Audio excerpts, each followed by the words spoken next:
Sejam muito bem-vindos ao nosso canal. Eu sou o professor Antonilson Almeida e hoje nós vamos trabalhar um tema bastante importante para a compreensão do texto bíblico. Hoje nós vamos falar sobre a exegese, uma ferramenta indispensável para a compreensão da palavra de Deus. Bom, a exegese ela tem um poder. Qual é o poder? O poder de trazer o contexto para que você possa compreender o texto.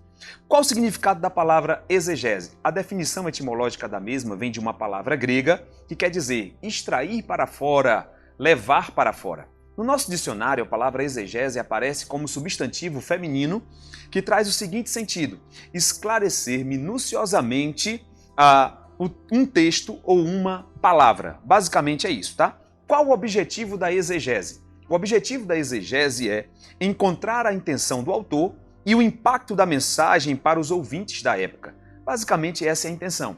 Só que nós temos que ficar bastante atento a isso, por quê? Porque a intenção do autor deve preceder a minha intenção. E o impacto nos ouvintes da época deve ser compreendido antes que eu possa fazer ou querer fazer uma aplicação para os meus dias. Bom, a exegese estuda basicamente os contextos. E o que é um contexto? O contexto é um conjunto de elementos que ajudam o leitor a compreender um texto. Então, basicamente, o contexto é um conjunto de elementos, que nós vamos estudá-los a partir de agora, que vai fazer com que a sua compreensão do texto se torne mais clara. Bom, existem pelo menos 4 contextos. Eu quero abordar aqui os 4 contextos principais no tocante à compreensão do texto bíblico. O primeiro contexto é o gramatical, também temos o contexto literário, o contexto histórico e o contexto cultural. O contexto literário se divide em 2 partes, que é o contexto imediato e o contexto remoto.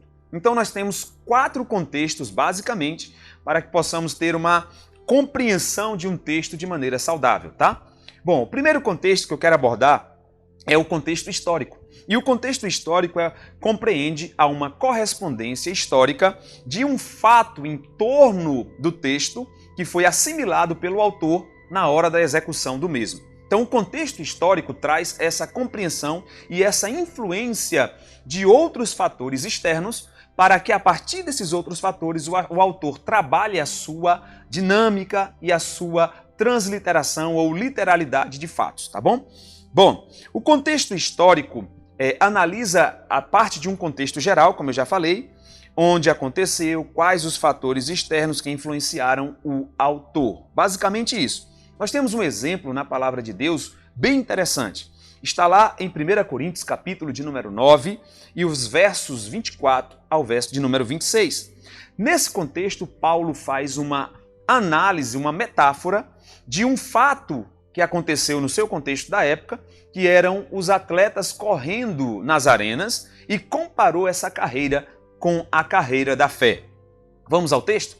Não sabeis vós que os que correm no estádio, todos na verdade correm, mas um só leva o prêmio. Correi de tal maneira que o alcanceis. Todo aquele que luta, de tudo se abstém. Eles o fazem para alcançar uma coroa corruptível, nós, porém, uma incorruptível. Pois eu assim corro, não uma carreira incerta. Assim combato, não combatendo o ar. Em algumas traduções tem combatendo o vento. Então o apóstolo Paulo faz uma análise, uma adequação de um fato histórico da época, trazendo uma metáfora para a realidade da vida cristã. Nós fomos chamados não para uma carreira rasa, fomos chamados para uma maratona e, portanto, devemos estar preparados, estudando a Bíblia, orando e vigiando, tá? Bom, além do contexto histórico, nós temos também um contexto gramatical. E o contexto gramatical é de extrema importância, porque o contexto gramatical vai atuar de forma à compreensão da língua da época. Então é um contexto linguístico. Nós temos um exemplo bem interessante, categórico, para que você entenda como é que se deve tomar o devido cuidado na hora de fazer uma interpretação de uma palavra. Eu vou usar uma palavra que é a alma.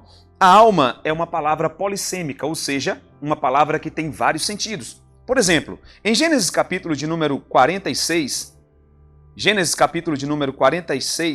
e o verso de número 26 diz-nos a palavra: todas as almas que vieram com Jacó ao Egito, que saíram dos seus lombos, todas as mulheres dos filhos de Jacó foram todas foram 76 almas. Nesse momento, a palavra alma representa a pessoa como um todo. Ao passo em que Deuteronômio capítulo 12, versículo 3 nos diz: somente esforça-te para que não comas o sangue, pois o sangue é a alma. Em algumas traduções diz: o sangue é a vida, pelo que não comerás a vida ou a alma e a carne. Observe aqui que a palavra sangue, aparece representando a alma. É bem interessante isso, para que você entenda que, nesse sentido, a palavra alma está totalmente na contramão, ou em outro sentido, de Gênesis 46, versículo 26. Um outro exemplo está em Mateus capítulo 10, versículo 28. Não temais os que matam o corpo e não podem matar a alma. Temei antes aquele que pode fazer perecer no inferno a alma e o corpo. Aqui, nesse momento, a palavra alma está representando o além-morte, algo para além do corpo, algo para além do sangue. Então nós percebemos que o contexto gramatical é de extrema importância e saber posicionar o sentido das palavras dentro dos textos será matador para a compreensão do mesmo, tá certo? Bom, também tem o contexto literário, e no contexto literário que compreende ao contexto imediato e ao contexto remoto, eu quero trazer-lhes um exemplo do contexto imediato. O que o contexto imediato traz ou nos propõe? Nos propõe que percebamos qual é o texto de uma forma geral e encontremos a perícope. O que é a perícope? A perícope é uma construção dentro do texto onde o autor vai trabalhar, pode ser um capítulo inteiro, pode ser metade de um capítulo, onde o autor vai trabalhar uma ideia, um sentido da sua abordagem. Isso é perícope. Deixa eu te dar um exemplo aqui, deixa eu deixar um recurso para você na Bíblia Almeida, por exemplo. Na Bíblia Almeida, nas Bíblias de uma forma geral, na tradução Almeida, você encontra um recurso bem legal. Quando você olhar o texto, você vai procurar a primeira letra negrita em um determinado versículo e vai até a próxima letra negrita. Nesse momento, você encontrou uma perícope, ou seja, uma mensagem, uma intenção do autor dentro de um texto. Então, a perícope te dará a noção do contexto imediato de um possível versículo que você esteja querendo pregar, ensinar ou estudar. Olha o exemplo aqui, por exemplo, de um contexto imediato. Você se lembra de Gênesis capítulo de número 15, versículo de número 5? Olha o que diz a palavra. Então o levou afora da tenda e disse: olha agora para os céus e conta as estrelas, se as pode contar. E disse-lhe: assim será a tua descendência. Deus fala com Abraão, ele faz uma promessa maravilhosa, só que nós temos uma tendência, e até às vezes pregamos de maneira errada, que esse versículo tem a perspectiva de que estava de noite, exatamente porque Deus usa as estrelas aqui dentro da sua fala. Então nós temos uma tendência de pensar que foi à noite. Mas quando a gente analisa a perícope, ou o corpo do texto, os outros versículos, por exemplo, o versículo de número 12, nós percebemos que, e pondo-se o sol, um profundo sono caiu sobre Abraão, e eis que grande espanto e grande escuridão caiu sobre ele. Observe aqui, pondo-se o sol, no versículo de número 12. No versículo de número 17, mais uma vez, vai dizer que depois do pôr do sol, Abraão se assustou com aquela palavra. Observe que Deus está falando com Abraão no capítulo 15, versículo 5, e depois pede a ele o sacrifício, o qual o faz e apresenta, e depois, no versículo de número 12, é que vai dizer que o sol se pôs. Então nós precisamos estudar a perícope, todo aquele texto, aquela intenção do autor, para que possamos compreender propriamente o versículo que estamos abordando, tá certo? Bom, além do contexto literário e imediato, nós temos também o contexto cultural. E o contexto cultural é de extrema importância e aqui é o calcanhar de Aquiles de muita gente, tá? O que visa o contexto cultural? O contexto cultural visa entendermos a forma da crença do povo da época, a maneira de pensar, a maneira de vestir e até de se alimentar. Observe um exemplo bem interessante no Novo Testamento, lá no livro de 1 Coríntios, capítulo 11, do versículo 3 ao 4, quando Paulo faz observações com relação à cabeça coberta e o uso do véu. Do versículo 3 ao 4, vai ter uma observação para os homens.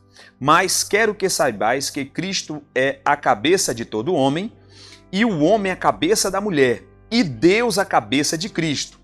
todo homem que ora ou profetiza, tendo a cabeça coberta, desonra a sua própria cabeça. Então, Paulo está fazendo uma análise com relação a uma cultura da época. E a cultura da época era, para que o homem pudesse estar conectado com Deus, ele deveria estar com a cabeça descoberta. Ao passo que no versículo 6 do mesmo capítulo 11, Paulo faz uma observação contrária para as mulheres. Qual é a observação? Portanto, se a mulher não se cobre com véu, tosqueie-se também. Mas, se para a mulher é coisa indecente tosquiar-se ou rapar-se, que ponha o véu. Então, Paulo faz uma observação de que a mulher deveria usar o véu. Dois objetivos Paulo tem com essa colocação. O primeiro objetivo é que o véu era um sinônimo de submissão.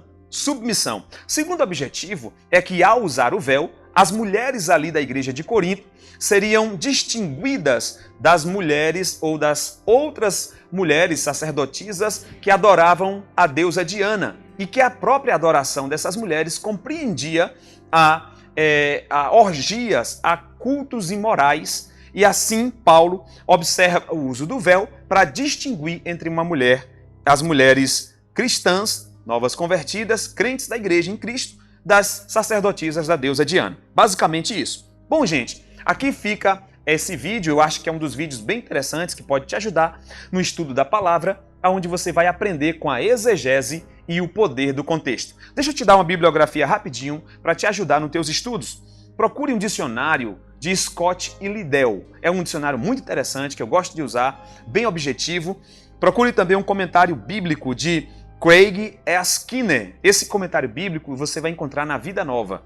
Você também tem um outro livro muito interessante que vai te ajudar, que é o livro Entendes o que Lês?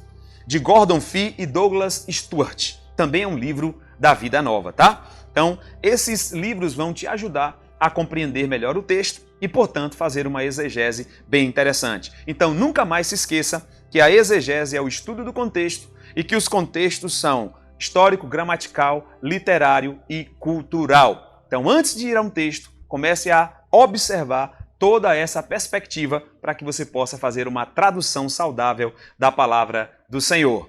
Deus te abençoe e até o próximo vídeo, querendo Deus.